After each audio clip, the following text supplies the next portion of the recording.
Okie dokie, I believe we are all the way live. Hello and welcome to my graveyard. I'm your host of the evening, the Cemetery Man from Salem, Mass. Always taking names of kicking candy ass, live and in living color here with you on Grande's Graveyard. Welcome back to another edition of the show where tonight it is the Vampire Special number 2. Yes, last year in February, we did a Vampire Special where we talked all things Vampiros Lesbos and Thirst and all these wonderful vampire movies. And this year I was like, hey, let me bring back the whole vampire special idea. I've done a versus episode on a triple threat Dracula, and tonight we're going to be talking about 3 different vampire movies, all of whom have something in common. I had never seen them before this show, so all 3 of these movies were first-time watches. And I gotta say, I think this is going to be a shorter episode of Grande's Graveyard. Let me apologize. I'm sorry I'm a little bit late here tonight, but I don't know how much I have to say on a couple of these. Like, this is definitely going to be on the shorter side, in my opinion. But 3 of these movies, of course, I saw them all for the first time. Was impressed by 2 of them, was unimpressed by 1 of them, and I'm excited to get into these. Of course, first we are going to be talking about from the year 2012. It is Byzantium. Then from the year 2023, we have The Last Voyage of the Demeter that just came out last year. And then lastly, but not leastly, Dracula from 1974. Of course, Dan Curtis directed and Jack Palance stars. So we've got a bunch of good vampirific movies here to discuss today, and I'm very excited to start the show. But let's check out what's going on in the chat. Miss Carter is here. Ciao, Grande and friends. Ciao, my friend. Hope all is well with you. Miss C, James Abernathy. Good evening, everyone, from a very sleepy me. Hey, man, hang in there. If you got to sleep, you got to sleep. No worries, my friend. Glad that you checked in, though. Let's see. We got Mateo is here. Ciao, Grande. Let's sink our teeth in this vampire special. Hi to all the gravy audience. Jack Palance was not that bad as the Count. I would have to agree. I thought he was quite good as the Count. We have Slasher Fred in the house. Slasher Fred. Hey, guys. Hey, Fred. Hope all is well with you, my friend. We got the Ice Lord. I am the Ice Lord. Wesley is here live in living color. Hey, everybody. Welcome, Wes. Always good to see you. Here's a first-time name. We got 6 numbers. What's this? 318761. Hey, what's up, Graveyard fam? Well, what's going on? How are you? Hope all is well with you. No technical difficulties. I'm just running a little bit late tonight. Merdsy's here. Happy Thursday, everybody. Happy Graveyard Day. Absolutely. Grande here to support. Thank you, my friend, as always. Ciao, Grande. We got good brother Neil here in the house. Neil just made his triumphant return to the ring, and he's going to go 15 rounds with Muhammad Ali, so I'm very excited to see that.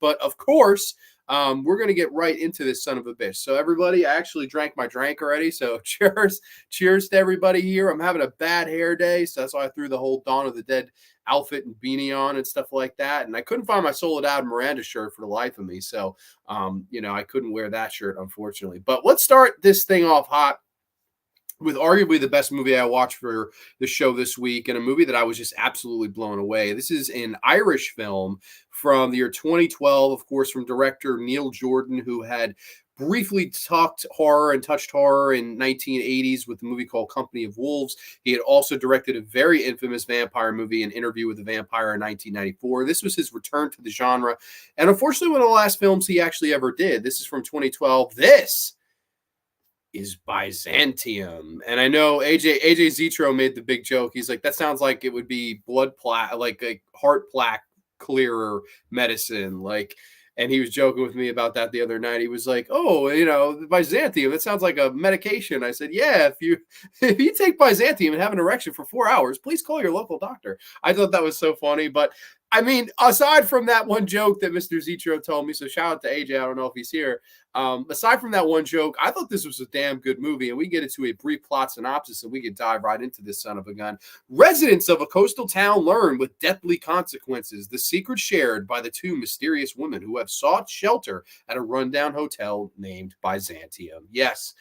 I thought this was fantastic. I absolutely was blown away by this, and I'm happy that this week, instead of watching vampire movies that I was more familiar with and have seen 100 times over, I was like, let me try to give something new a chance that I haven't seen. And this is something that, I mean, obviously it's not a spring chicken. I mean, it came out 12 years ago now.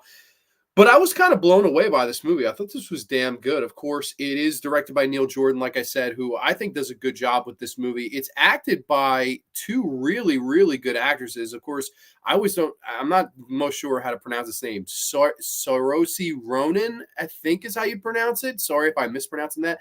And to me, the standout was Gemma Arterton, who plays the mother figure in this movie. Of course, they're a mother-daughter duo here, and they are vampires, and they're basically on the run from what we believe to be the police at the beginning of the film, but we learn that these are not just your ordinary police, if you will. There may be just something more.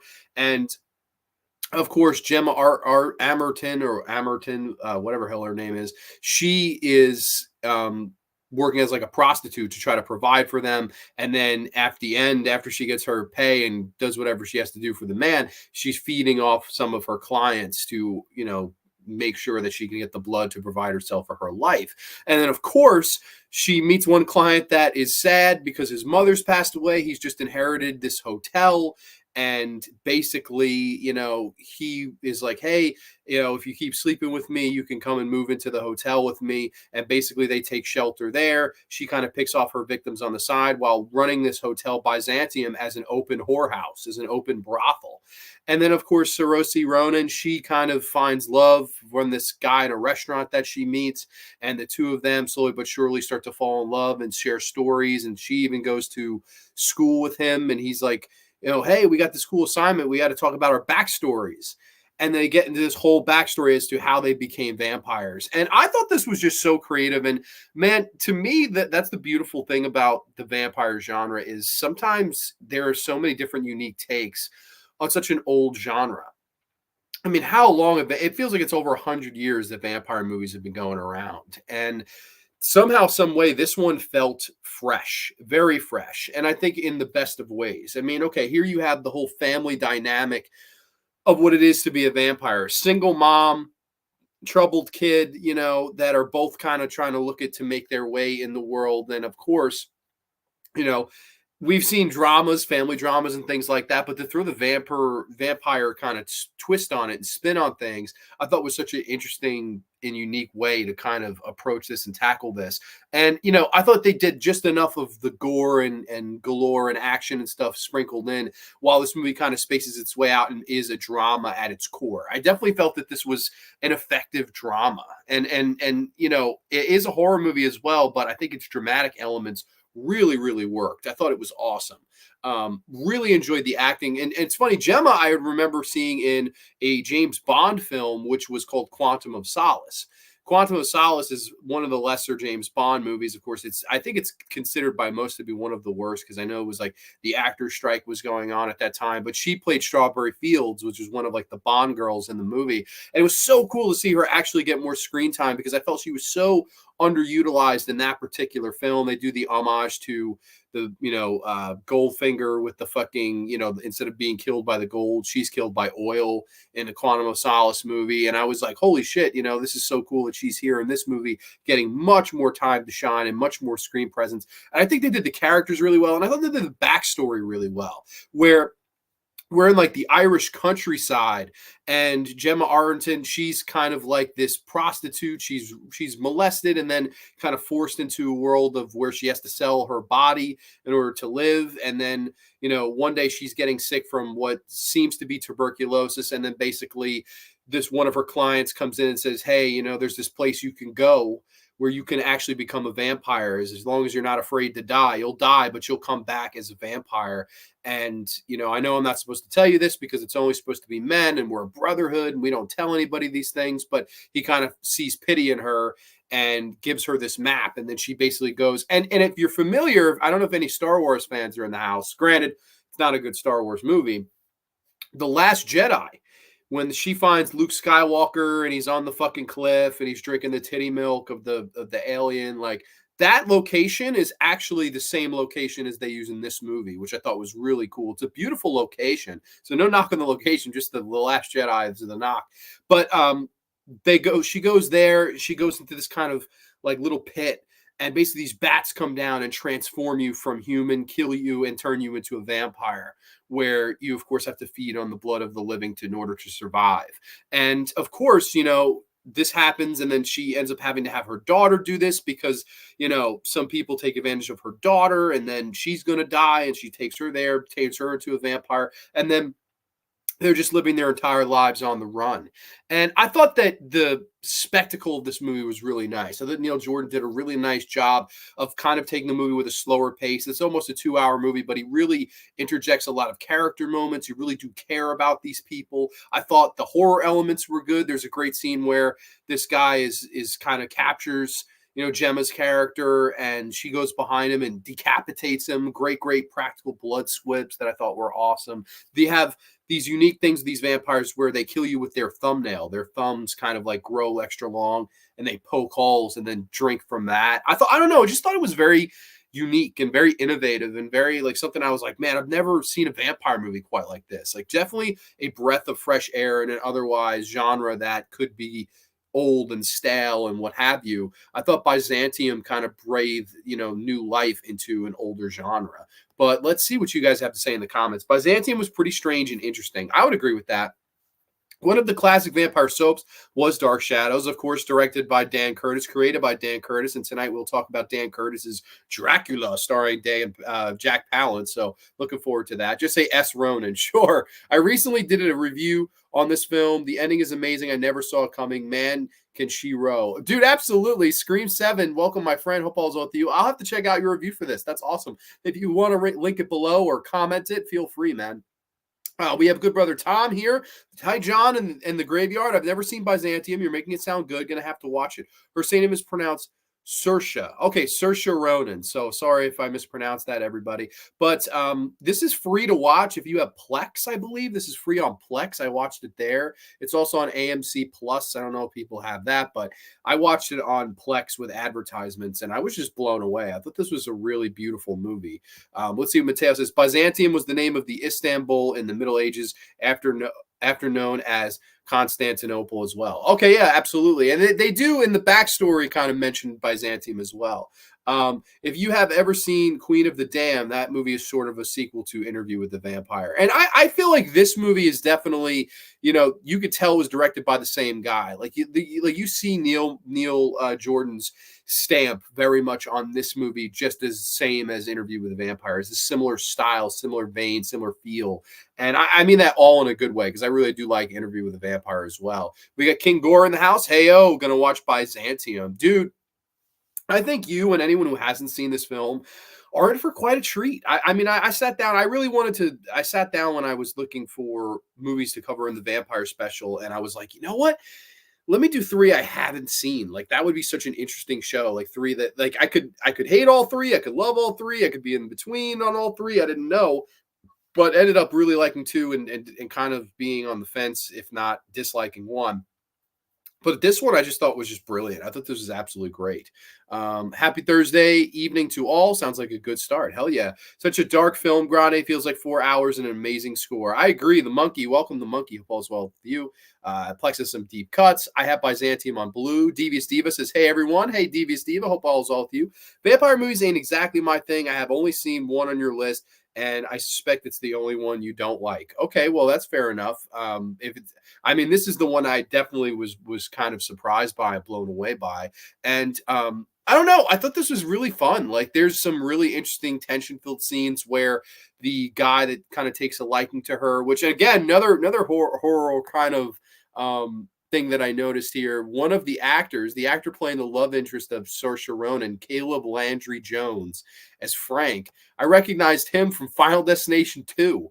If anyone remembers at the end of Final Destination 2, when the kid blows up with the barbecue, it just blows him up, and Bobby, I think the character's name was Bobby, and she starts screaming, and that's the same guy that plays the love interest in this. So people that were like bit parts and killed off unjustly in other movies, other franchise movies, get their lead roles in time to shine here. And Saoirse Ronan actually has been nominated for Oscars. I believe she was in Lady Bird. I believe she was in Little Women. I believe she's been in all these great movies, and I think we'll one day win an Oscar. I don't know if I'm overstretching there, but I think she's just a great talent. I think she brings a great steadiness but confidence to her acting ability. And like I said, I thought Gemma was just great in this. Like, not only was Gemma attractive, but she's playing the kind of role, the dual role of someone who is trying to provide for her family, degrading herself to do so, but at the same time will do whatever she can to take care of the only thing in the world that she loves in her daughter.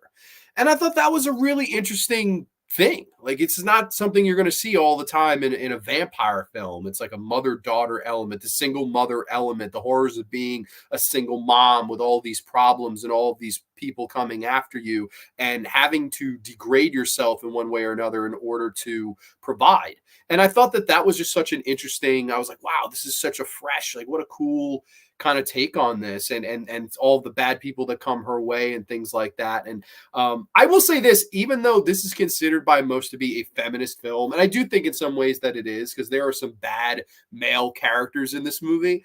I liked that how it was done here as opposed to how it's done in some other films. Like, for me, the bad, I don't want to talk about it very long because it pisses me off. The Halloween 2018 movie, I felt like almost every male character in that movie was an idiot or misogynistic or scumbag or a creep or a combination of all three.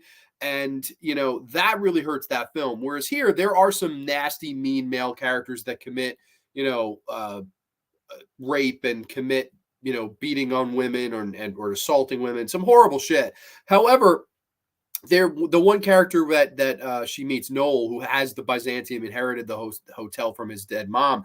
I loved his character. I thought he was great. Where he there's a scene where he pays Gemma Arterton $50 to give him a blowjob as they first meet, and he goes to take off his pants and he starts crying, and she's like, "What the hell's the matter?"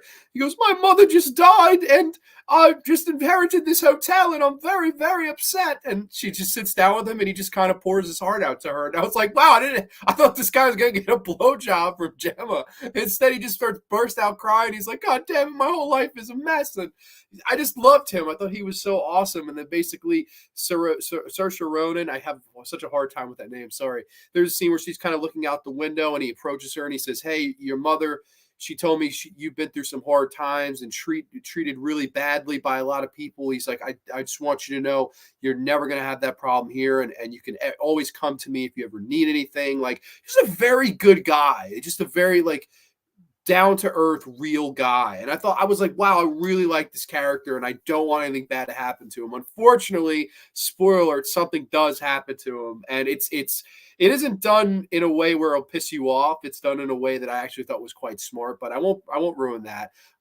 But yeah, no, I thought that was really, really something else. I thought that was awesome. Let's see. Neon Black says Gemma was. Oh, wait a minute. I missed some comments. Let me go back. I think we were here. Sorry. Byzantium is also on Tubi. I'll be watching it this weekend. Thanks for talking about it. Dude, of course. Thank you for tuning in this week, my friend. I appreciate that. Best vampire film is Let the Right One In. I love that one. I actually covered that on I did like a winter horror special where we talked 30 Days of Night and Let the Right One In. So that was a vampire episode almost in and of itself too. Hello, Russ. Hope all is well. Yes, she's great. I agree. Gemma was the lead in The Disappearance of Alice Creed. Okay. I've not seen that. Such a great kill. Had steak for a week after that last kill. Okay. Yeah, I know what you're talking about. During my horror binge, I saw a movie called a vampire movie called The Addiction from '95. Although I didn't love it, I did appreciate its attempt to be different, unique, stylish cinematography. I've not seen that one. It definitely sounds interesting. Maybe for another vampire special down the road, I could cover The Addiction. But like, I don't know. I think it seems to be a genre where even though we have all these tropes of the sunlight, and we have tropes of the cross and holy water and all these like kind of religious things, garlic, whatever, every now and again it seems to be reinvented. Like, it's just such a fresh genre. Like Let the Right One In is almost like a coming of age vampire movie. And then you look at a movie like George Romero's Martin, where it's like this troubled kid, and is he or isn't he a vampire? And it's just a kid struggling through his life problems who believes he's an 84-year-old vampire. Nosferatu. I mean, they've done so many different things with this template, and I think this is one that definitely deserves more eyes. I got to check this one out. Sounds like a fresh take on the vampire genre. Mernsey, I think you'd love it, man. I thought it was really quite something. Yeah, the men were yeah, they were. That was a big problem with me for that movie. Here, I don't think that's the issue. Like, the evil men characters are evil men characters. Don't be wrong, but that they're not all evil, awful men characters. I love Let the Right One In, and I rented it from Netflix once it came out. I love it even more than Twilight. All right, big fan of Twilight here, so that's interesting. Couple other things. It seemed like none of you have seen this other than like Neon, so I don't want to completely spoil it, and I won't. Other things that I want to mention here. There is an interesting scene towards the beginning where Saoirse Ronan. Jesus, I'm sorry. This is the awfulest. Take a shot every time I mispronounce that bitch's name. You'll be dead by now. She's writing in this kind of diary of stuff that has gone on in her life, and then she's taking pages out and throwing them out the window, and this kind of homeless man finds it, or this old man finds it, and he reads it and kind of confronts her about it. He's like, hey, he's like, you know, not that I believe any of this, but are you? Are you really a vampire? And then, he basically goes up to her room. He's like, man, I'm old, I'm sick, I'm dying, and I just want to be taken away. So please take me. And she ends up feeding on his blood in order to, prolong her life. They kind of do this interesting thing where Saoirse Ronan only does it when it's necessary, or it's someone that is going to die anyway when she feeds on the blood. Whereas Gemma, she'll seduce you, kiss you, make out with you, even might go down on you, but then afterwards she'll suck your blood out too and kill you, brother. So, they definitely have their two different alternative ways of killing your ass and prolonging their own life with your blood take. But I thought this was really good. I highly recommend Byzantium. I think this is a movie that has a good finale. I think it has really good acting overall. And it's a movie that, I don't know, I thought had some really nice visuals wrapping this one up. Like you see here on the poster, you see these like kind of bloody waterfalls. I thought that was a beautiful visual in this film that all was done. It looked practically to me, where I don't know how they would have done it. I mean, it must have been CG, but I don't know. It just looked absolutely beautiful. I thought it was really gorgeous as, these people sacrifice themselves to the bats and the vampire, brotherhood. And then of course, instead of the waterfalls running down, they kind of fall down red. And I thought that was really beautiful. So really, really liked Byzantium. I highly recommend you guys watch that one because I thought it was quite something. I thought it was really, really solid movie. But let's see what you guys have to say in the comments. Oh shit. Okay, hold on. Wait a minute. So here, LOL. I watched Blood Rain 1 through 3 yesterday on Tubi. Pretty fun time. Okay, so Blood Rain fan here. Twilight came out the same year as Let the Right One In, and those are. I'll be honest. I've never seen any Twilight movie. I was one of the people that making fun of it back when it came out. One of the favorite horror vampire series I used to watch is Count Duckula. It aired on Nickelodeon in the 80s. It was about this vampire duck who was reincarnated as a vegetarian. Very cool. Let's see. Off subject, of course, that's just me. No worries. But you haven't lived till you've seen Nosferatu with the organ music replaced by the Type O negative soundtrack. I used to have it on DVD. Love Nosferatu, the original. I think that's a great movie. I told Mateo this, I was going to cover Nosferatu, the vampire, with Isabella Gianni and Klaus Kinski on this show too, which I have seen before. So that would have broke the whole trope of ones I have seen before versus ones I haven't. But I just didn't get the time, honestly, this week to rewatch it. So it was fresh in my brain. So sorry about that. Near Dark is a personal favorite in the genre. Dude, that's Catherine Bigelow joint, man. That's Near Dark has definitely become a really, really big cult classic. The 80s was just crawling, especially the late 80s, whether it be Lost Boys and Fright Night and Near Dark and just so many awesome vampire movies. Vamp, I think, came out in like 1986. So many really good vampire movies were coming out in the latter half of the 1980s, man. That's when they were really, really booming and were just fresh and unique. Texas THC 1965. Hola, Senor Grande. Welcome, my friend. Did you like Interview with a Vampire? Thoughts? I did like Interview with a Vampire. I thought, and that was the big thing that attracted me to Byzantium. I was like, oh man, so Neil Jordan did another vampire movie? Like, what do you got? And that's why I kind of sought the Byzantium movie out, and I was kind of blown away. Now, is it as big of a budget as the Interview with a Vampire? No, but I thought Interview with a Vampire had some great acting overall. I really liked Kristen Dunst in the movie. And I always, of course, I grew up watching Kristen Dunst and stuff like Jumanji and the Spider-Man movies, and, I had watched her so much, and then when I finally got around seeing Interview with the Vampire, her acting in it I thought was just tremendous, and I thought everyone was good all around. I really thought that was a movie where the A-list cast, if you will, just absolutely kind of stole the movie. I thought it was really good. I thought the costume stuff, the period stuff, like all the stuff like that, I thought was just tremendous. So I really liked Interview with Vampire. Mersey, that's one of my favorites. Yeah, I like it too. I'd love to cover it someday. 2 years ago, I watched Count Duckula after my grandpa is a vampire. Okay, I don't know if any of you remember it, since you guys are throwing out ones of vampire movies that you remember. I watched one as a kid called My Mom Has a Date with a Vampire, which was with Caroline Rhea. And I watched it like 2 years ago just because I was like, oh, let me see how this one's aged.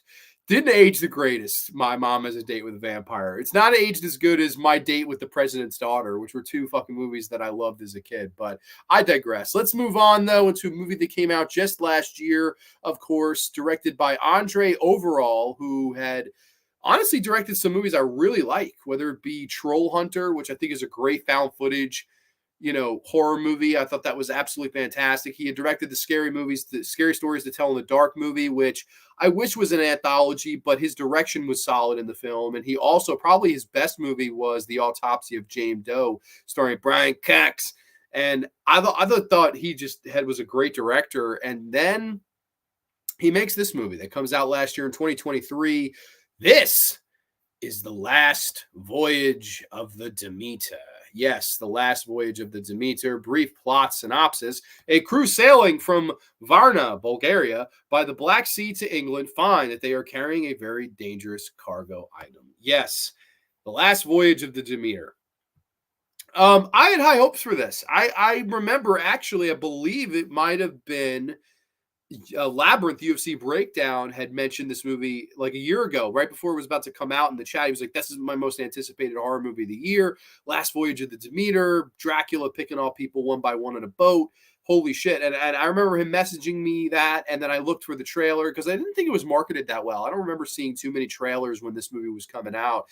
And I was like, okay, this is very interesting. It's taking back and harking back to the chapter in the book of the, famed Bram Stoker Dracula novel, of course, to the captain's log. But however, the thing about that is it wasn't like that was a full chapter. It was really the Voyage of the Demeter. That section of that entire novel is 5 pages long.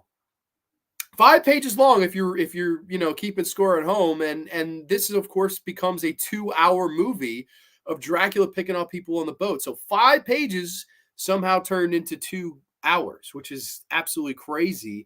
And we'll get into my thoughts on this one. But I thought, going in, I was really going to like this. I really liked the director's other work. I thought, what a great idea, kind of like in the vein of an Alien, where, you have these, blue collar people on a ship and they're going to be picked off one by one. Maybe we'll get to know them a little bit. We'll build a little tension, build a little atmosphere, build up a little bit of a legend of a monster. And, we could pay off these kills one by one where, we can work from the director's standpoint of like paying off these kills, building the tension and paying them off ever so smartly.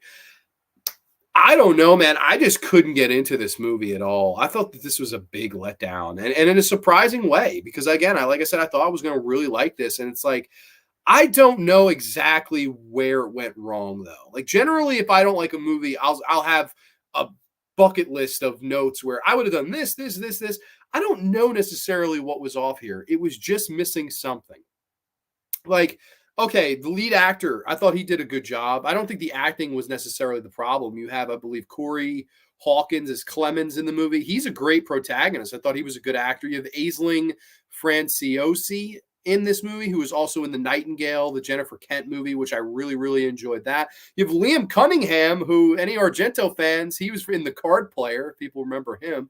And then, of course, David Dastmalchian plays the second in command in the movie. He's in a ton of stuff. He's in The Dark Knight as the schizophrenic. He was in the new Suicide Squad as the Polka Dot Man. Like, he's in a ton of movies. I mean, I saw him. I was like, holy shit! Like, I'm actually familiar with quite a few of the cast members in this movie.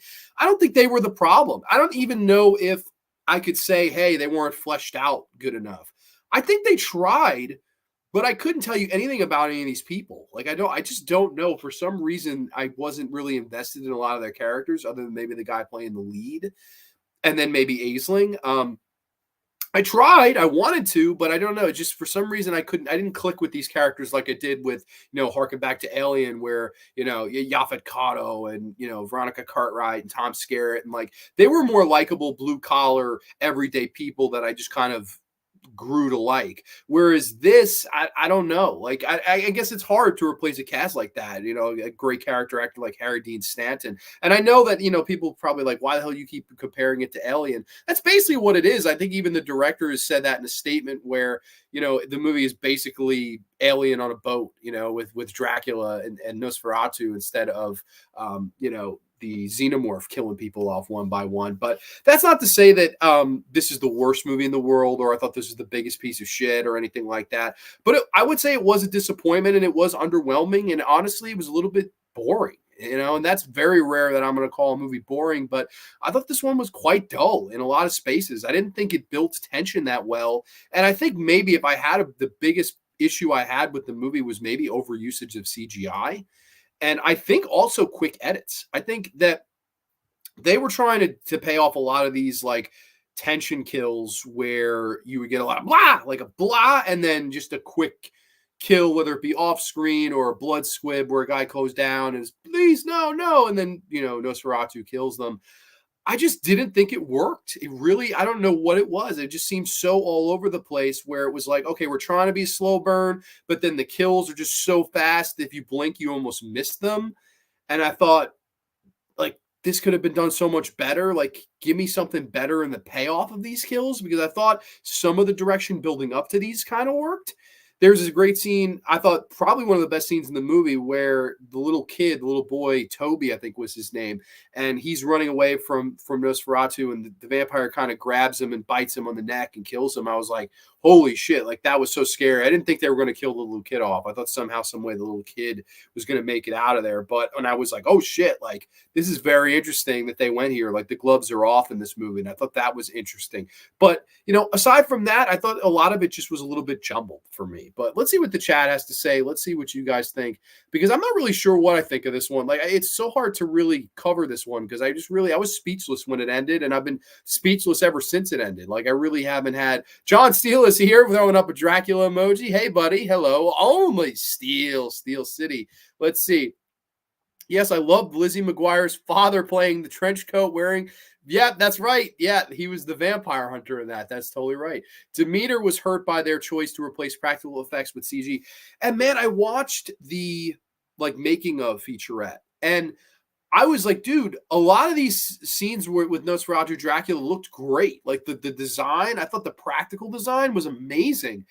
I didn't see much of that in the movie unless I was not paying attention, which honestly I was paying attention. I mean, I'm like, man, like overuse of CG. And maybe I should have been expecting that, because this director, if there is a knock on Andre, maybe it is CG. Like Troll Hunter, it worked because there's only one way you can do a gigantic troll that are allergic to fucking spotlights and stuff like that. And if you're Christian, they could smell you more. And the Troll Hunter, it worked. It needed to be CG, and it worked at working with the charm of that movie.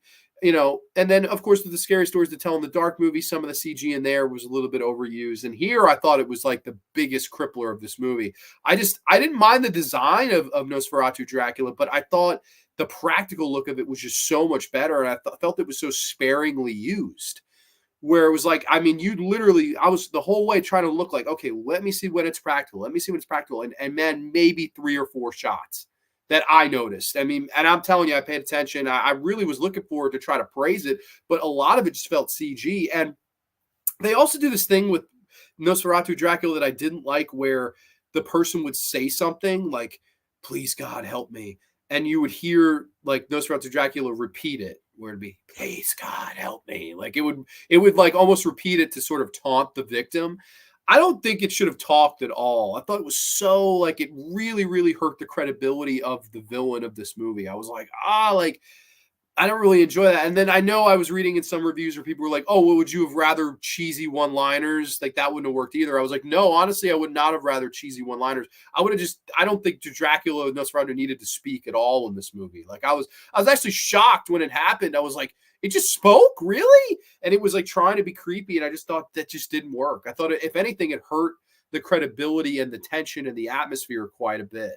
The Monkey, that series was a spinoff of Danger Mouse. Thanks for the update. I'll have to check it out. Okay, the story of vampires is such a primal concept. It will have inspired episodes. Shows like X-Files, also shows like Star Trek and Babylon 5 will have found a way to put their own spin on. Sure, absolutely. There's no doubt about that, man. Vampires is, such a fun concept to kind of play with. And you see, every now and again, like I was saying before, the creativity that some of these up and coming filmmakers can do with that template. Here, I like, okay, talking about this movie a little bit more before I get back to the comments. I thought the idea was good. Like, okay, if I'm a studio executive, if I'm the big fucking boss man and I'm popping chocolate balls in my fucking office, and somebody comes to me with this movie, says, hey, Grande, I want a lot of money to make The Last Voyage of the Demeter, the chapter that's just always kind of brushed over. You know, whether it be the 1931 version of Dracula, it's like literally 3 seconds. It feels like they're on the boat. It's like boom, boom, boom. Like, let's get away from that. Like, the idea of circling an entire movie on the boat, I think, is a great idea. The only thing is, you have 5 pages of book material you're working on, 5, and you stretched it out to basically nothing to a 2-hour movie. I feel like there was no reason for this movie to be 2 hours. It really did not warrant the runtime. If anything, I think it could have been a lot shorter, because it's not like I really was invested with these characters. Like, okay, in theory, we're going to use that extra time and develop these people. And they tried. I don't think they succeeded, though. I thought that was the big missed opportunity. And like, I'm all for slow burn as long as your execution and payoff of picking these people off is memorable and worth it. And I thought a lot of them were just kind of eerily similar. You have one guy, I'm going to get on the lifeboat and make a row for it. And he's in the fog and he's rowing and he's kind of looking around. And it's like, I really wanted to be invested there. And I was like, he's just going to get killed. And then Nosferatu lands on the fucking brim of his boat and kind of stares him down, looks him over like this. And no, it just didn't work. I don't know why it doesn't work, because again, like, we have a capable filmmaker at the helm here. We have a guy that was not, oh, he had no money. No, he had $45 million budget. I cannot believe they gave this guy $45 million to make this movie. I really can't. Like, I'm very surprised at the budget's growth of this movie, because that's wild. And unfortunately, the movie did bomb. The movie was of course made for $45 million. That's not including marketing. Granted, I didn't think it was marketed fairly well. The movie made like 21 and change. So this was a colossal bomb. And I know that they second guessed themselves and they felt it should have been called Dracula, The Last Voyage of the Demeter. They felt they would have sold more tickets that way. And I think so too. That definitely would have sold more tickets. I think you put the Dracula name on it, I definitely think you would have got more heads turning out to the theater. But the fact remains the same, that I don't think that this was a movie that was going to be commercially successful, no matter what name you put on it. I mean, you had 2 movies last year, that were technically Dracula movies without Dracula in the title. You, of course, had Renfield, which starred Nicolas Cage as Dracula, and that bombed just as bad, if not worse, than this did. So I don't know. I don't know what it is. Maybe sometimes you just need the Dracula name. Maybe it doesn't draw the same way. I don't know. But like, I was curious and excited and thought it was a good idea. And then honestly, I don't know. When I watched the movie, I was like, this kind of just felt a little bit flat.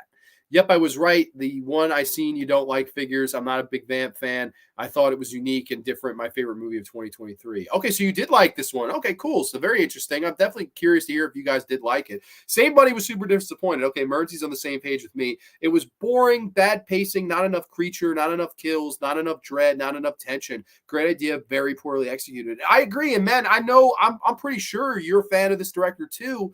And I just had, I guess, big expectations for this movie. Like, generally, like, I'm a guy that goes into a newer horror film where my expectations are at the floor, just because I don't want to go in with too much hype to be sorely let down. This, I was like, I went in with high hopes. I turned it on like with a big smile on my face and let's go. Let's impress me. And I just wasn't impressed. Where it's funny, with Byzantium, I wasn't expecting a whole lot and was just blown away. And then the next movie, I wasn't expecting that much and was kind of very pleasantly surprised too. This was the one I guess I had the most hype for. And I don't know, it just kind of went a little bit limp for me.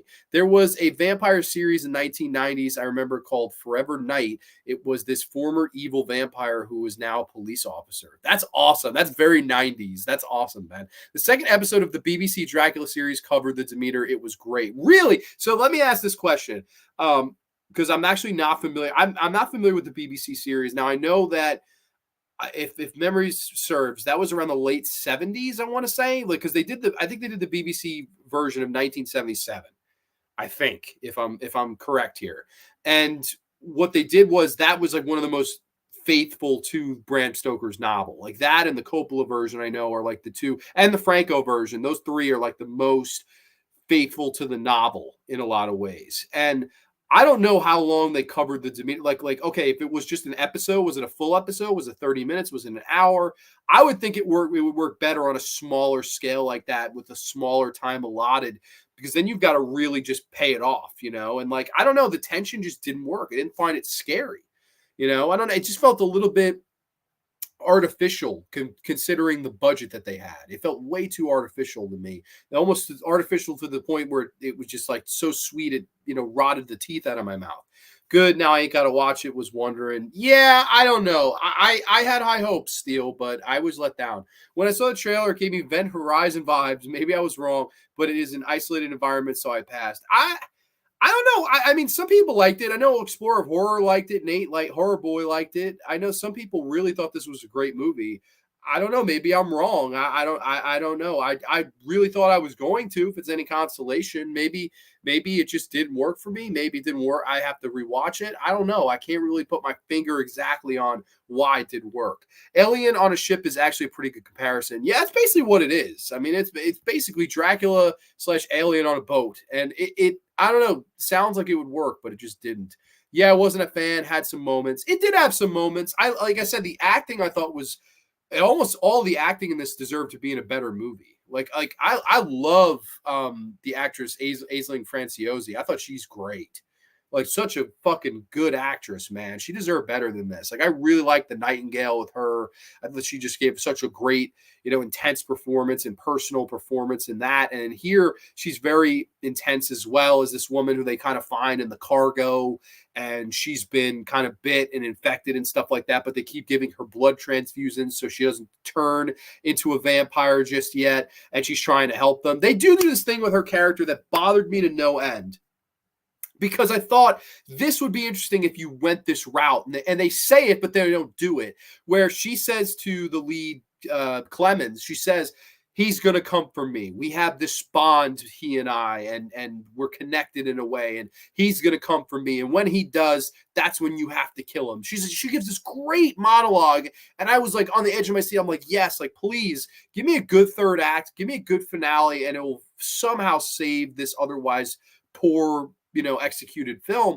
And they don't go that route at all. Instead, the vampire doesn't seem to give a shit about her, in the vein of, I wasn't coming for you, bitch. Attacks Clemens, she shoots it from behind, and then as it's going to kill her, with like suffocating her. No, he saves her again. Then as it's going to kill him, she kind of releases this thing and it gets trapped on the boat, like it's impaled and trapped on the boat. And I was like, dude, like, what was that big monologue of we're connected and, I can save us all and all this stuff? Like, that just went nowhere. And I was so, like, looking forward to that being the payoff of the movie. I was like, that just horrendous writing there. That monologue should not be in there if you're not going to pay off the film that way.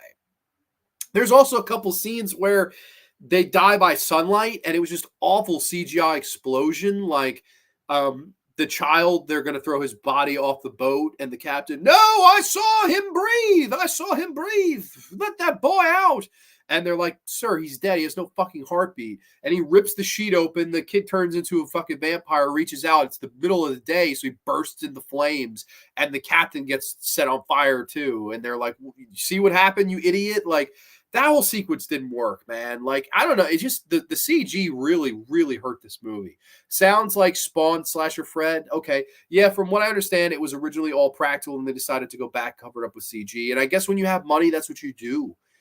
But man, what a fucking mistake. Like, what an absolute mistake. I would love to see this movie without the CG, and maybe it would have worked better.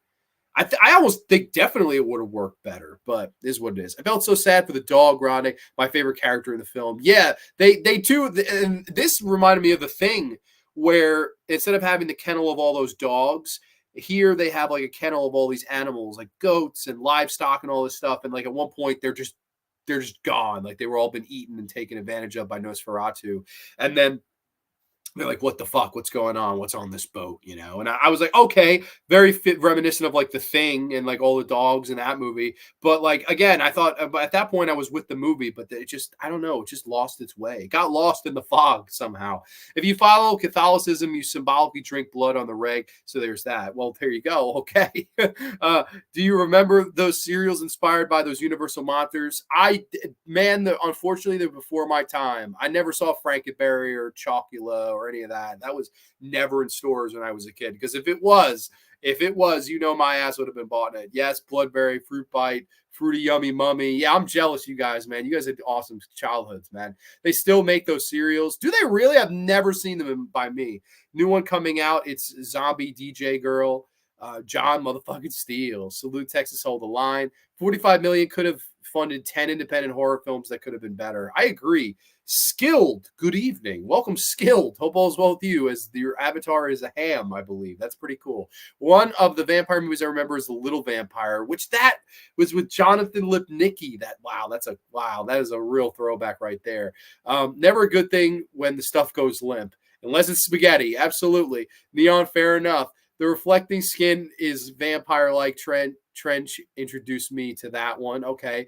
Hey, today's your birthday, Steele. Oh shit! Happy birthday, Mr. Steele, man. I thought he said it was this weekend, but if it is today, happy birthday, man. Mañana. Yeah, okay, mañana, Corey. So hey, man, happy birthday tomorrow for Mr. Steele. Everybody wish John Steele a happy birthday. There's also a short-lived show from the 90s called Ultraviolet with Jack Davenport. Again, didn't love it, but it's appreciated its creativity. Okay.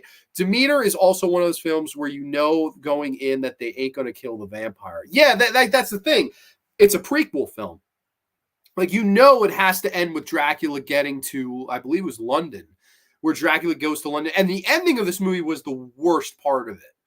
Like, the fucking lead guy who survives, he's sitting in a fucking bar.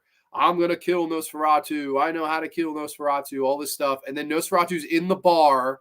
He sees him, and then, like, Nosferatu runs out of the bar, and he watches him run down an alley, and the movie ends. I was like, what? Like, that's how you end this movie? Like, really? I was like, wow, that's poor. But I did think one thing I thought was smart. And again, like, it has flashes of, like, there's a good movie in here somewhere. If you look close enough with a magnifying glass, it may be another magnifying glass, but they do this thing where on the ship they knock twice, like they have a special way of knocking, and you hear it in the bar, like you hear it, and that kind of gets his attention. I thought I was like, yes, I was like, Jesus Christ, like somebody understood the horror genre here, but fucking, I don't know what happened. Like, oh man, what a disappointment this was, man. Just a fucking total disappointment.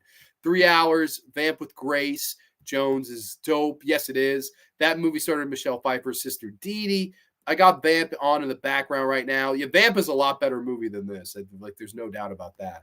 Love it, Mernsey. Yeah, John, they still make Count Chocula and a couple others, but they only come out around Halloween, so get them while they're hot. All right, I'll have to keep my eyes peeled. Facts Neon, when they came out again some years back, I bought all of them and saved the boxes. Oh, that's cool. Yeah, Monster Cereal is still around. I think it mostly comes out in Halloween. Okay, happy birthday. Better than the McRib, that's for sure. I'm sure it is. Thank you, Tarter. Yeah, no, I wasn't feeling this movie. I feel kind of bad. Like, I thought I would like it a lot more and have a lot more to say about it. And like, I don't know, other than most of the stuff that I've mentioned already, it just was really a movie that did not work from start to finish for me. And I don't know, maybe this one, I could see this one in years to come becoming like a cult movie. Like, as I could definitely see an audience for this thing, and I could definitely see some people being like, oh man, I was really impressed by this. If you're not familiar with some of the movies that it's sort of paying homage to or following in the footsteps of, like an Alien, like a Thing, movies that I think are way better when it comes to building tension.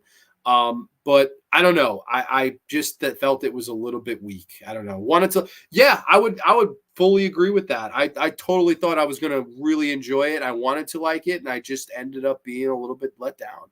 It looked promising, and I was souped to see it, but now, yeah, no, I don't know. I wouldn't recommend it unless I don't know. Maybe it was just me. I don't know. It seems like it gets decent enough reviews, but I mean, it is what it is. The Last Voyage of the Demeter, I don't know, underwhelming. I would not recommend this one for you guys. I would not recommend that one for all y'all. But it still leaves one movie left to talk about tonight, which this movie blew me away. I was kind of surprised at how much I liked this movie because It is a TV film from the year 1974, and that was a great year in horror. Actually, 50 years anniversary. This one's celebrating this year, which is absolutely wild. Granted, I know there's a whole story where it was supposed to debut in 73, and I believe it was President Nixon. I think it was Nixon actually had a public announcement that night. It was going to debut in October of 73, got pushed back to February of 74. So this month it actually celebrates its 50th anniversary. I wonder if it is actually down to the day. I would be so curious to look that up. I can here. Let me see. What day was it released? You're kidding me. This is fucking crazy. Today is the 50th anniversary of this movie. That is wild. February the 8th of 1974, this debuted on television in the United States. Wow, that is wild. So happy 50th birthday to this movie. This is Dracula from 1974, also known as Jack Palance as Dracula, also known as Dan Curtis's Dracula. We give a brief plot synopsis as we celebrate this one's 50th B-Day. Dracula is searching for a woman who looks like his long-dead wife. Yes, Dracula 74. So I didn't realize this was the 50-year anniversary at the 50-minute mark of the show, funny enough. So very weird. That's actually bizarre because I know it was moved back. I know it's really slated, like I said, to be October of 73, but it was meant to be. So happy birthday to this one, Dracula 74. Wasn't expecting much from this. I'm like TV movie. I love Dan Curtis. Don't get me wrong. Like Slasher Fred was saying before, he's the guy that invented Dark Shadows, which was a huge influence on the vampire genre because it was, of course, the dark soap opera. And, a lot of movies and shows and things took influence from it. Like without that show, I don't think you have the Addams Family. Without that show, I don't think you have so many of these great fucking, like What We Do in the Shadows. So many interesting shows and movies and things and ideas that have been, kind of taken from it. And then, of course, you look at Dan Curtis's career, I think he's made some of the best movies the genre's ever seen. Like, I always say this. I think Burnt Offering's the best haunted house movie there ever was. Like, I know that, people will say The Conjuring, people will say the Amityville Horror, people will say Poltergeist, people will say tons of movies. Burnt Offerings always seems to get lost in the shuffle, and I think that's the best haunted house movie for my money that there ever was. And Dan Curtis directed that. Man, that movie is so good. Then, of course, you have Trilogy of Terror, which is like the TV anthology horror movie. It's arguably one of the best anthology horror movies that there ever was. And everyone remembers the Zuni fetish doll. And I always liked the sequel. I always liked Trilogy of Terror Part 2, which came out in the 90s, which actually came out the year I was born. I always was blown away by the sequel. I thought the sequel was even better. And I don't know, Dan Curtis is one of those guys that even though most of his shots and attempts were on television, he seemed to always really just hit them out of the park because, man, I think he's a master of horror. I really do. I think he's an underrated master of horror. And honestly, look no further than this movie right here as to, being surprised with a television production, like how good could this possibly be? I thought this was pretty good. I was like quite impressed by this movie. It was a little bit top heavy, but I thought overall, all around, that Dracula 74 really worked. Of course, this being a TV production, I didn't think there was going to be much budget here or much anything like that. But man, I thought this was tremendous. I was like, wow, like the budget, the locations, the costumes, all that stuff. I was like, wow, like you would never know this was a TV movie if it wasn't for some of the TV editing where it was like, oh, he's going to be attacked by the brides, cut to commercial. Like that stuff is evident. That's what you could tell it was a TV movie. But the rest of it, I thought it looked fantastic. I thought it looked tremendous. I thought the scope of the movie was really good. I thought the biggest standout for me was the musical score by Bob Copert, who, of course, would also go on to do Burnt Offerings and the legendary musical box score in that film. Here you get something very similar, almost a precursor to the music box score that we would go on to get in Burnt Offerings. But here it's more of a gothic, musical box score where we are introduced to Jack Palance as Dracula, who I thought did a really good job. I thought he brought a really good presence to the role. Like, again, no Christopher Lee, no Lugosi, not even, I don't think as good as Gary Oldman, but I thought Jack Palance was good in the role. I thought he really, really brought a good presence and authority to the role. And I think in a different way from, some of the Dracula movies that have kind of ripped this off. And what do I mean by that? This was the first Dracula movie that kind of introduced the idea of Dracula looking for the long lost love, which has been ripped off and done in so many Dracula adaptations that a lot of people believe that that was in the original novel when it was not. There was never in the original novel the whole thing where Dracula sees a woman that reminds him of his long lost wife. That trope has been ripped off in literally, it feels like 100 movies. Like the whole, oh, you look like the girl I used to love, and now I'm trying to really, convince myself that you are her reincarnated, and I will make you entranced and fall in love with me, Dracula. That was innovated here. This was the movie that started that. And I was like, wow, like what an interesting trope. And of course, you want to know who wrote it. Look no further than Richard Matheson's one of the great storytellers of all time. Look at all the stories of the Twilight Zone and the Outer Limits and so many great stories and short anecdotes that Richard Matheson was able to tell. He brings that love story here and kind of puts an interesting spin on the Dracula character. And, while in the 92 Francis Ford Coppola film, it was done much more Hollywood and much more as Dracula is not such a black and white black villain where, he's sympathetic and you feel bad for him, and the whole Vlad the Impaler stuff, which is there's some Vlad the Impaler stuff, kind of in this movie as well. With that movie, my issue was Dracula wasn't evil enough. Like he wasn't heelish enough. Whereas you felt a lot of sympathy because of the whole tragic love story. And by the end of that movie, I don't know if you hate Dracula as much as you feel bad for him. Here, though, they do that same element of the love angle. However, Dracula remains a villain. Dracula remains a believable heel. And I thought that was really what set this movie apart from the 92 version. I was like, here you still have Palance being evil as hell and picking off people and, taunting people and coming to people in the middle of the night, trying to seduce them and drink their blood. That stuff all worked. But man, to me, the best stuff in this movie, like I said, is the music from Bob Copper, because man, what a beautiful score. There's a fantastic scene where Jonathan Harker, of course, visits Castle Dracula, and he's speaking with Jack Palance, and he sees a picture of, I think in this film it was Lucy. Now, I know in all the different Dracula versions, some it's Mina, and some it's Lucy Westerner, that the one that he fell in love with years and years ago. I believe in the 92 version, it's Mina. Here it's Lucy, where he sees the picture of her, sees the painting of her, and he reminisces to the time where he loved her. And they play some of the best music I've ever heard. Like it is, I was like, I had chills watching it. I was like, wow, like this came out of nowhere. And I really enjoyed almost like this music box gothic score of Dracula and his woman enjoying a beautiful sunny day underneath a tree and kissing and embracing. And I was like, I didn't expect to see that in this movie. Like I did not expect them to go this route, but I was fully invested and like heartbroken in that moment for the character.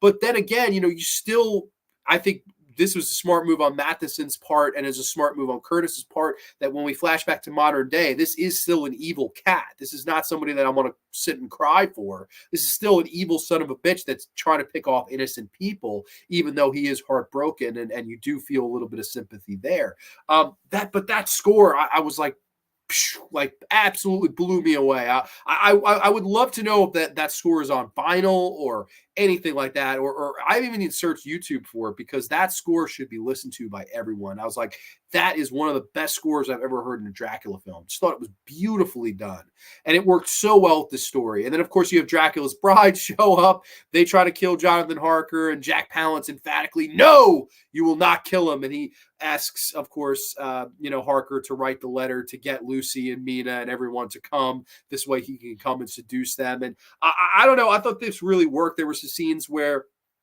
he, instead of visiting her in the middle of the night in her room, he sort of lures her out into the middle of this field.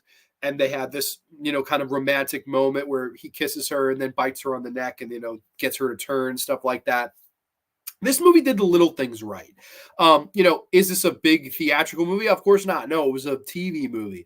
But for what it was, I was fucking blown away by this. I thought it was really, really well done. But let's see what the comments say. Let's see what you all think of this one if you have seen it. Let's see, 50-50. Yeah, isn't that crazy? I actually think that's absolutely wild. Birthday cake all around. Yeah, happy 50th to Dracula 74. That's absolutely crazy that ended up falling on this day.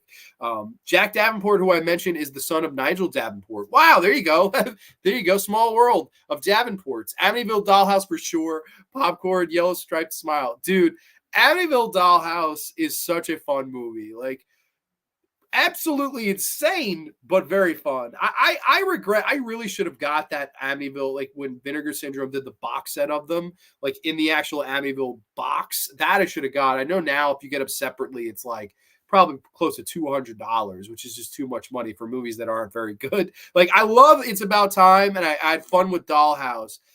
I hated oh God, what was it? Amityville Curse is not technically in that collection. Amityville 5 was Amityville Curse, which we covered. We did the Amityville movies, I think, back in September. Those were rough. Some of those were fucking rough, man. But definitely Dollhouse was one of the more better ones. One of the classic 70s vampire movies is Blackula. Yes, that's right. It came out during when they used to have those blaxploitation movies like Shaft and Car Wash, of course, and Coffee, all these Pam Grier movies. Blackula is awesome. I mean, the 70s was a really interesting time, and I'll do you one better. Not necessarily blaxploitation, but it does have a primarily black cast, would be Ganja and Hess, which I always thought was a really good horror movie, not Dracula, but vampire movie. Of course, starring the late Dwayne Jones, who was, of course, in Romero's Night of the Living Dead. And I love Ganja and Hess. In fact, I believe they're playing that in a theater nearby tomorrow. For some reason, they're playing Ganja and Hess tomorrow. I don't know why, but I love that movie. I thought that was an awesome movie. I'm not sure if it's the anniversary of that movie as well. I believe that was 73. Was Ganja and Hess. And that's a really, really good movie, too, if people haven't seen it. Never seen it. Is there any of the red stuff in it? You're going to be disappointed. It's definitely not gory. You got to remind yourself, it is a TV film. So it's definitely not going to have the overt horror in it. However, it does have some great stuff. Like Dan Curtis's direction. I know a lot of people make fun of his zooms, just like Jess Franco. Everybody makes fun of Jess. Everybody makes fun of Dan Curtis. Oh, they're so cliche. They do all these bullshit zooms. How could you like their work?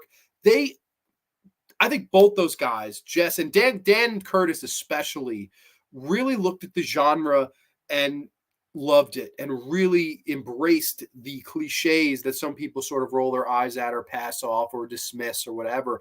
Like Dan Curtis, A Dark Stormy Night to Dan Curtis, that's bread and butter. That's horror, man. And like, there's no reason to change that. Like, leave well enough alone. He was one of those guys that if it wasn't broke, he was never going to fix it. Like, that was kind of Dan Curtis's gimmick, man. Like, he really embraced the tropes of the genre, and that's why I always really liked him. Like, I always pointed Trilogy of Terror 2, the Bobby segment, probably my favorite anthology segment in any movie. You watch that, it's a dark and stormy night, you have the lightning and the flashes, and every way he did it would be considered maybe cliche, but it all worked because that story is just so well told, and it's so well acted by Lysette Anthony and Blake Herron. And mommy, you gotta find me. That's some hometown blood, man. Rest in peace, Blake Herron, man. He was actually from my hometown.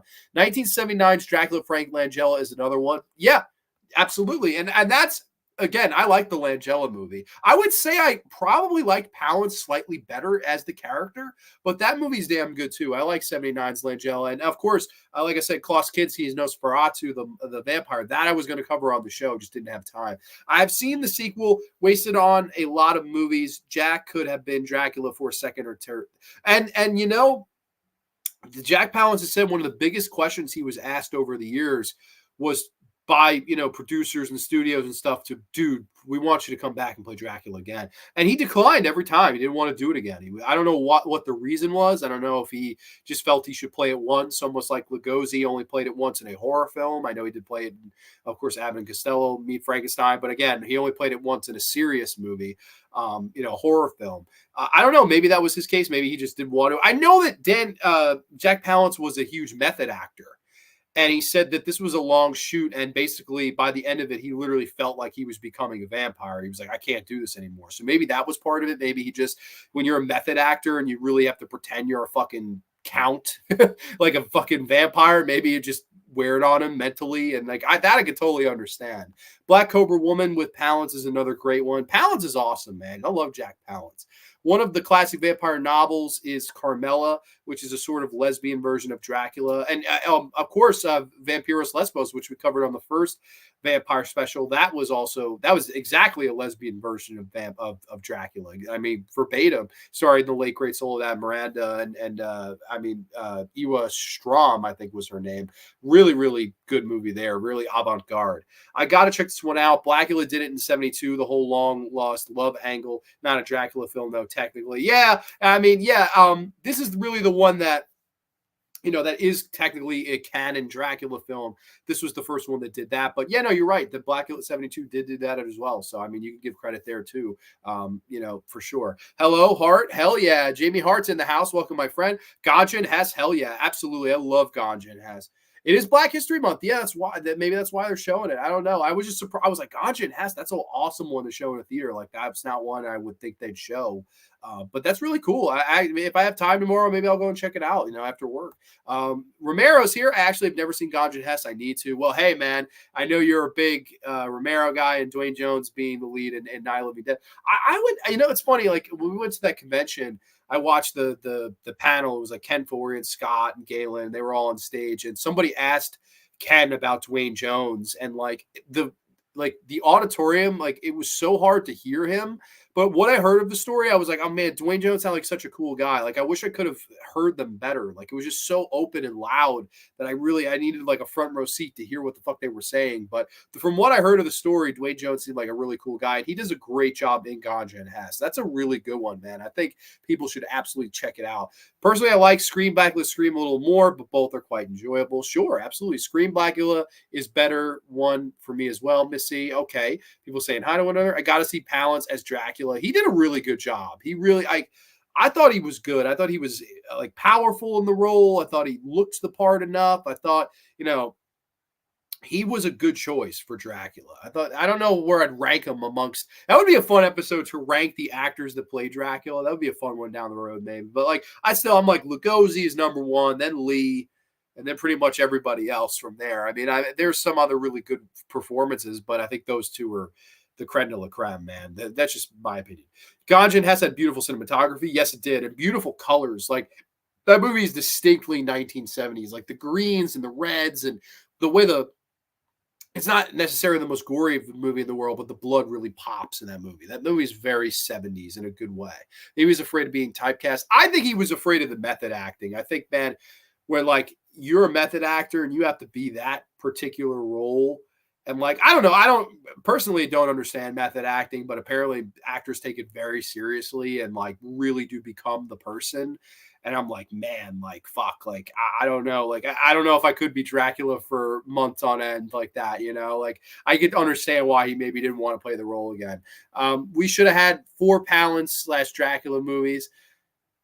I mean, I always say I would have wished. I know Bela always said, I want to play it once. That's it. I would have liked to see more of Bela as Dracula. I think give me a trilogy at least, because the original Dracula, the 1931 Dracula, is fucking 70 something minutes. I think it's 74 minutes long.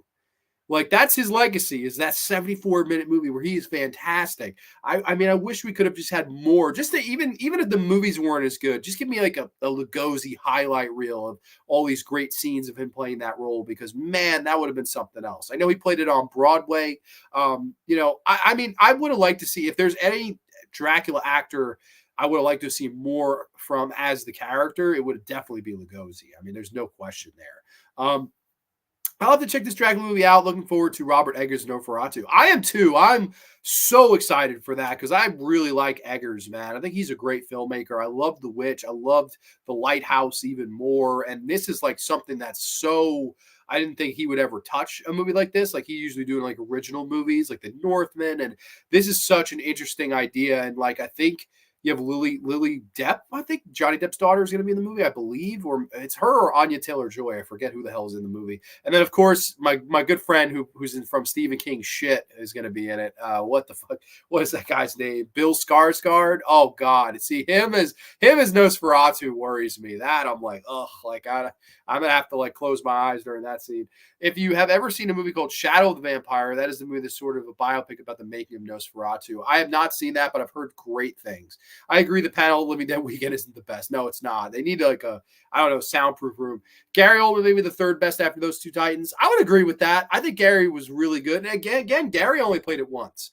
Like, I would have loved to have seen Gary in more. That's why, when we did the Dracula triple threat, I had those three face off against each other, and Gary didn't win, but like, if you were asking me of those three, who's the best actor, like not with Dracula involved, I would say Gary all day. I think Gary Oldman is just great. Like Gary Oldman in The Professional, Gary Oldman in, True Romance, Gary Oldman in The Fifth Element, Gary Oldman in, as Commissioner Gordon. I really like Gary Oldman in almost anything. Backwoods, so many good roles Gary Oldman's played over the years. And I thought that he was really good as Dracula. Again, it would have been cool to see him in another, like Christopher Lee of those three, you have the most. Like you could throw a rock and hit a Christopher Lee Dracula movie. I think he did 9 Dracula films, which is crazy. Whereas the other two did 1 each. It's just wild. Who's your 5-person vamp squad to fight other vamps? Oh wow, that's a good question. 5-person vamp. So any vampire doesn't have to. Okay, so Bela is my team captain. If I'm going squad, like okay, so Survivor Series. Vampire team. Bela Lugosi's my team captain. There's no fucking question. I'll try to keep. Okay, so that we'll limit to 1 Dracula. It would be Team Lugosi versus Team Lee. It would be like that would be the 2 team captains because they're the man. I would say Jerry Dandridge, which would totally be on my team. Love Jerry Dandridge, Chris Sarandon. Give me Kiefer Sutherland from Lost Boys. I absolutely love Kiefer Sutherland in that. I think he's great. Give me Martin. Why not? Give me fucking John Amplis just because he was so fucking incredibly nice to me when I met him. It was actually fucking crazy. Give me Amplis for sure, even though I know people will probably argue that. He wasn't really a vampire. God damn it, fuck you. He was 84. No, I don't think he was a vampire either. But, I mean, he could be on my team for sure. He's the guy that gets squashed. He gets like the sweet chin music and pinned in the first 3 seconds. So that's 4. 1 more vampire. Give me Gemma Armenton from fucking Byzantium. Give me a lady on the team. Give me those 5 against Team Lee, and we'll take your candy asses out. So we could face Team Lee and whatever 4 you want to have, because I think my team kicks some candy ass. Imagine we use advanced AI to recreate London at midnight. Ain't that one supposed to be a vampire movie? I believe so. Yeah. Grande, Lugosi, Jandrich, Kiefer Sutherland, Martin, and Gemma A. Hell yeah, man. Martin could be like Martin could be Martin is a boy with problems. Now Martin comes to the ring with like the fangs, and then fucking Tatakuda fucking comes out and stakes his ass. Like that would be crazy. Nosferatu. I'm a huge Martin fan. That's another. I've covered that too. I've covered that on like a Romero special where I talked to the Crazies and Martin. That's another. Just one of the best Romero movies ever. I believe it was his personal favorite of all of his films. There was a vampire movie from the 2000s called Forsaken, which I haven't seen that. I have actually not seen that. Hell yeah, man. I know Corey loves Martin. Corey did an awesome review on Martin. Barlow for the Vampire Squad. Okay, very cool. Yeah, let me know in the chat what your 5 would be, because this is going to be a shorter show. And Tom, since you're here, man, please, that BBC episode of the Demeter, how long was it, do you remember it being? And is it available to watch anywhere? Because I would love to see somebody else's take on that story. Like, I'm actually dying to see that. So please let me know how long that is and if it's watchable, because I would be so curious to hear. Next horror roundtable should be a vampire discussion. Well, I mean, I like doing these, and we'll definitely be doing roundtables down the road for sure. But definitely, that could be a topic. Who is your dream team Survivor Series vampire squad? Like your top 5 vampires. Kate Beckinsale from Underworld, and I'm good. Okay, what about? She never becomes a vampire in Van Helsing. The guy playing Dracula in Van Helsing is the worst. That actor was terrible. Thomas Kretschmann was terrible. as Dracula. Even though I do like him as an actor. Ozzy eventually becomes a vampire in Dracula 3D. I'm trying to think of all the Dracula movies of like side characters that would have the like vampire like on teams. Like I know Mateo would want to have Aja on the opposing side, so she'd get eliminated quick. The movie Mark of the Vampire is a remake of A London After Midnight. I got Blade on my squad. Wow, that I feel stupid for not thinking of that. I wasn't thinking horror only, but Blade is totally a great pick, man. Love Wesley Snipes. And I'm excited for the reboot. I like Mahershala Ali a lot. So I think that's going to be really, really cool when they reboot Blade. I think that's actually one that I'm looking forward to more so than not. So yeah, Blade would be a cool one. So he can, if Martin can't compete, like if Martin gets taken out backstage, we'll bring in Blade to be on the team. It's the BBC series from 2021. It's on Netflix now. First 2 episodes fun and scary. Final 3rd episode let down. No way, from 2021. That's fucking awesome. I thought you were referring to the BBC from 1977, the BBC Dracula film. So I'll have to check that out. If it's on Netflix, I will totally check it out, man. Severin from Near Dark, Snipes, Blade, Rain from Blood Rain. Okay.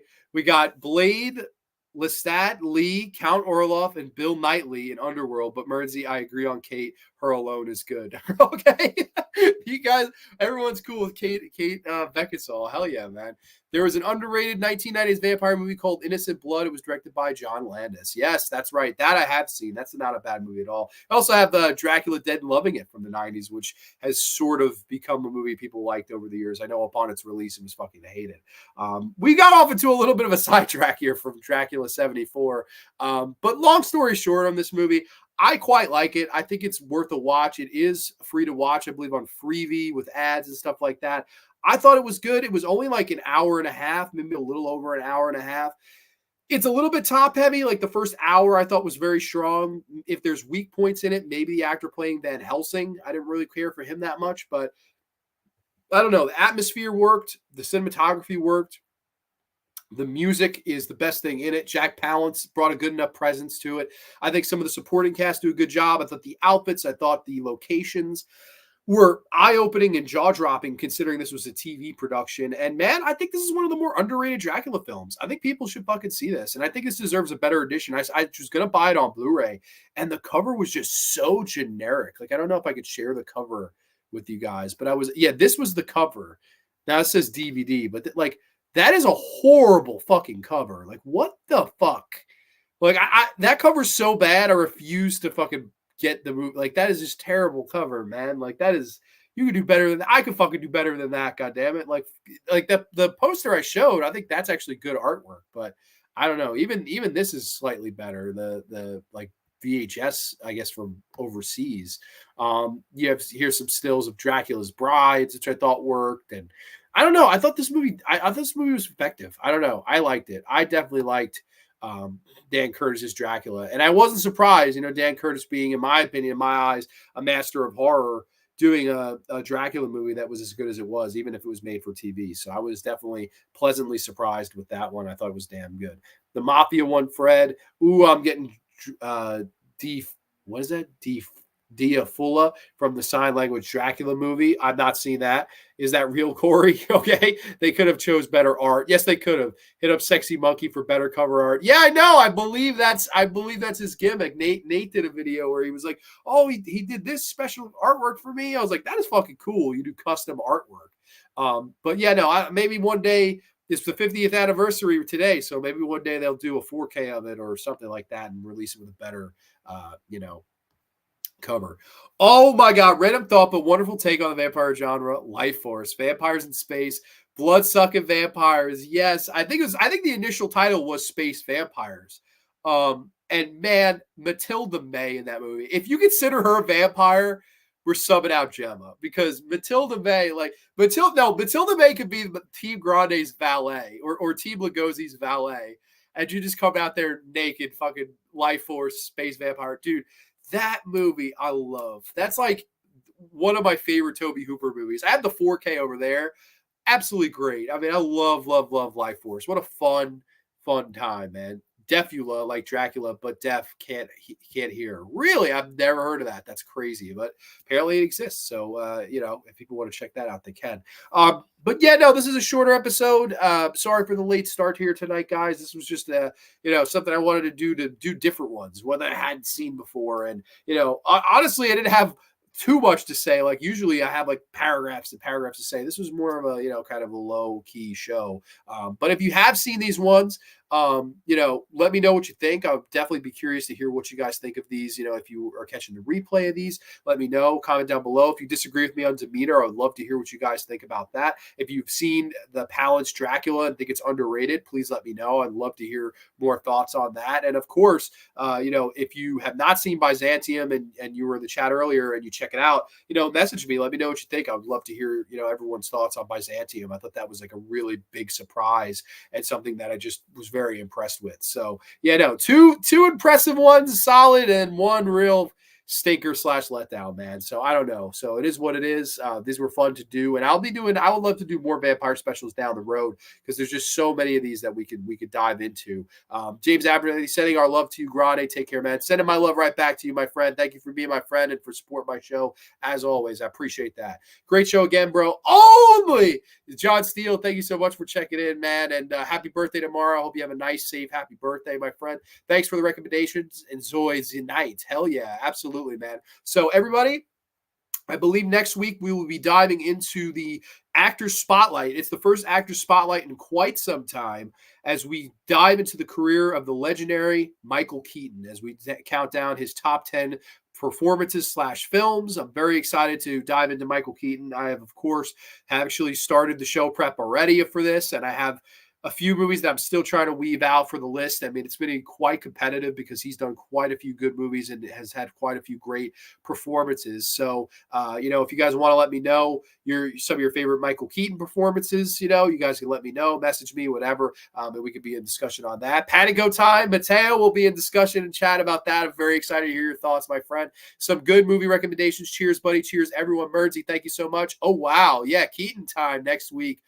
Only on the Graveyard. We will catch you next time. Everybody, have a safe one. Have a safe, happy, healthy weekend. We will catch you. Too sweet. Peace. Good night, everybody.